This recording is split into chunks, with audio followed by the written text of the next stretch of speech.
It was UTSA's turn in the spotlight today. It was Conference USA Media Days. The Runners certainly looking for bigger and better things coming into this football season, and they feel like they're in a pretty good spot. Now, they need to make some noise. The Runners were 3-9 overall last year, 2-6 in conference play, but they tell us they have more experience on the offensive line. They've got great depth at running back this year, and they've got a very healthy competition at the quarterback spot.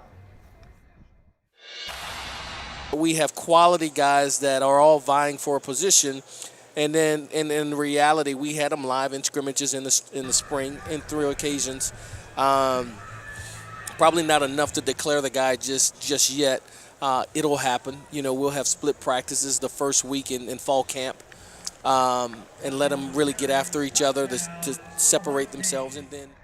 Yeah, it's a good problem to have for a head coach, depth at the quarterback spot. Meanwhile, the Southland Conference Media Days were held today as well. These in Houston, and the UIW Cardinals, they were a big deal there considering the success they had last year under new head coach Eric Morris. Now, the Cardinals were 6-5 overall, but they were 6-2 in conference play, and they returned 17 starters from that bunch. So expectations for year 2 are sky high, and Coach Morris talked about those expectations. He says one of the hardest things to do in college football, continued success.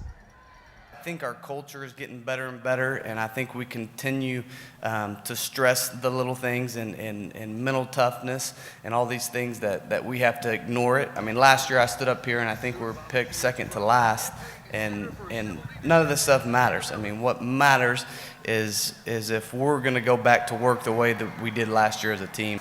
So yeah, I think having success is obviously a great thing, but finding out a way to sustain it is super hard.